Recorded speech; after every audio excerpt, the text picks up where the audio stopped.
Good evening and thanks for tuning in. I'm Ann Powell with the WJTS News. We're beginning to learn more about last week's fire at Hoosier Hills Marina. Celestine firefighters responded to reports of smoke coming from one of the boats on the south side of the A dock around 9 a.m. on Friday. Officials say that marina staff members tried to put out the fire by moving two boats away from the dock and creating a fire break before firefighters arrived. While working to put out the blaze, firefighters began moving boats to prevent the fire from spreading, but were unsuccessful. The fire continued to spread to other boats because of gusty winds. In total, 11 boats became fully involved and many are total losses. A lot of these boats have sank because of extensive damage. An additional boat caught fire on the north side of the dock and suffered major damage before it could be extinguished. 9 other boats suffered minor damage to the front canopy areas. Firefighters stayed on the scene until around 5 p.m. on Friday to put out hotspots. Cleanup and recovery processes are now underway and the investigation is ongoing. The marina is closed to the public until further notice. One person was injured in a crash involving a Southeast DuBois County school bus. It happened on County Road 400 South, just east of Pine Ridge Road, on Tuesday morning. The bus driver noticed a pickup truck driving across the center line and tried to pull over, but the pickup truck continued going into the school bus's lane, hitting it head-on. The pickup truck driver, identified as 53-year-old Blake Gooksell Birdseye, suffered a head injury. He was taken to Memorial Hospital in Jasper before being flown to St. Vincent Hospital in Evansville. No students were on the bus at the time, and the cause of the crash is still under investigation. Drugs and alcohol are not suspected to be factors in the accident. The school bus suffered around $5,000 in damages.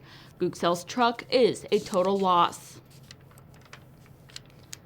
Police are still searching for a man who could be armed in Perry County. 37-year-old Mark Risby fled from police on foot on Sunday. He's wanted on felony warrants out of several counties and is a person of interest in multiple burglaries. He was last seen in the Sugar Maple area before being picked up in an older white Ford regular cab truck with lots of trash in the back on Tuesday morning. Police say it could be headed to Crawford County. He was last seen wearing blue jeans, a white ball cap, and a green or gray jacket with a hood. If you see Grisby, do not approach him. Instead, call 911 immediately. A Jasper man is now behind bars after a traffic stop. 34-year-old Zachary Hamilton was pulled over for a moving violation at 7th and Mill Streets on Monday morning. Hamilton was found to be driving with a suspended license and possession of a powdery substance identified as heroin.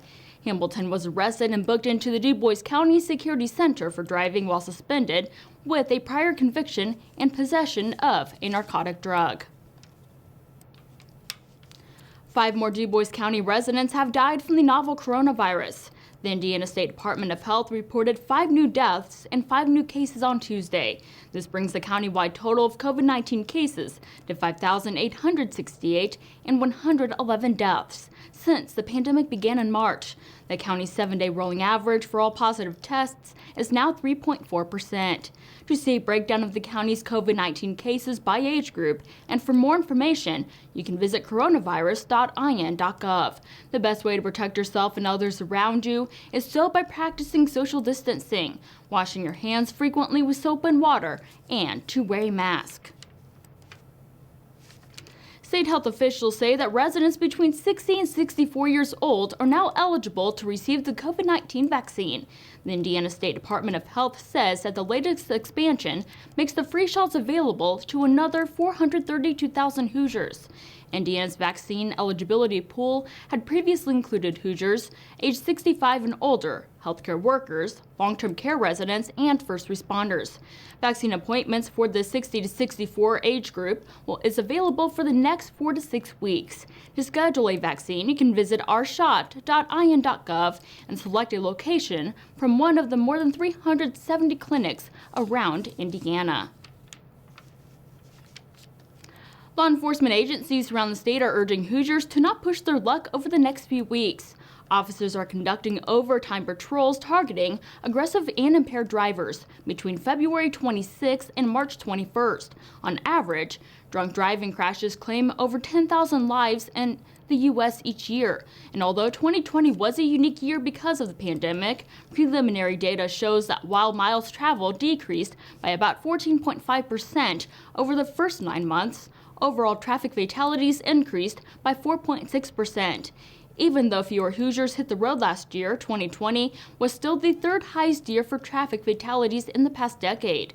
Dangerous driving has also been on the rise, and this includes actions like speeding, tailgating, and disregarding traffic signals, which are all illegal in Indiana.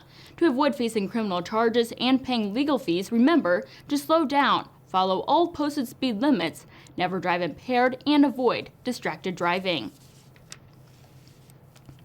The Crawford County Sheriff's Office is hosting an event to dispose of unused drugs and medication. The Sheriff's Office drive-through drug drop-off takes place between 9 a.m. and 12 p.m. on Saturday, February 27th. Anyone can drop off any expired or unneeded prescription medications at the Sheriff's Department. And if you're unable to make the event, there's also a secure drug drop-off box available at the Sheriff's Department 24 hours a day, 7 days a week for proper disposal. This program also serves as a reminder for the public to never flush medications and to properly dispose of them at these secure locations. The department is also sponsoring a food drive to support the local food bank during the event. For more information, you can contact the Crawford County Sheriff's Office at 812-338-2802. The Indiana State Police and the Indiana Department of Workforce Development are reminding Hoosiers how to protect their information from identity theft. The number of fraudulent attempts to file for unemployment insurance claims has spiked because of the COVID-19 pandemic and the additional financial assistance available through federal programs, including coronavirus aid relief and economic security or the CARES Act. With tax season here, Hoosiers may have had their personal information compromised could encounter problems when filing for their taxes. If you believe you've been a victim of identity theft, here's what you should do. File a report with the DWD at ian.gov/DWD/Indiana-unemployment/fraud. The DWD will lock the account from further use, and if you need to file benefits in the future, you'll need to contact the DWD to have your account unlocked. You can file an electronic report with the Indiana State Police by filling out a form at ian.gov/DWD/Indiana-unemployment/fraud and emailing it to uifraud@isp.ian.gov. If you're currently employed, contact your employer's Human Resources Department so they can protest your claim with the DWD. For more information, you can visit our website, WJTS.tv. An intersection near Jasper Elementary and Jasper Middle Schools is becoming a three-way stop. Greater Jasper Consolidated School Board members discussed and approved the action during their monthly meeting on Monday. Director of Transportation and Student Services, Glenn Beekline, says that many parents are concerned about their student safety at the intersection of Portersville Road and Tealwood Drive. There's currently no signal at the intersection that gives students the chance to cross the street safely.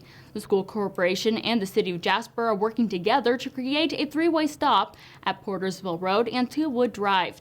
Superintendent Dr. Tracy Lori says that this will also help down slow traffic in the area and make it safer for students.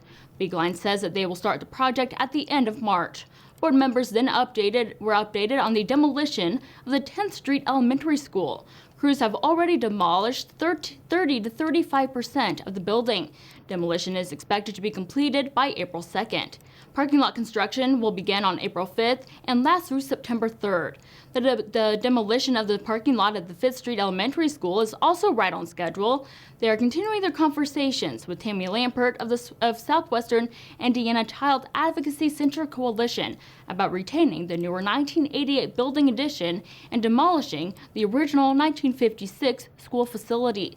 School attorney Art Nordhoff has also developed a letter of understanding with the SWICAT Corporation and the school.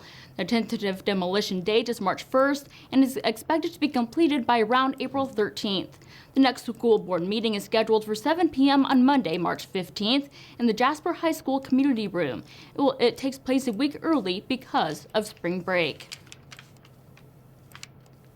Indiana legislators have approved bills that would repeal the state's permit requirement for carrying a handgun in public and further tighten the state's abortion laws. The Indiana House voted Monday largely along party lines, with Republicans favoring repealing the gun permit requirement. The supporters of the move argue undermines the Second Amendment protections.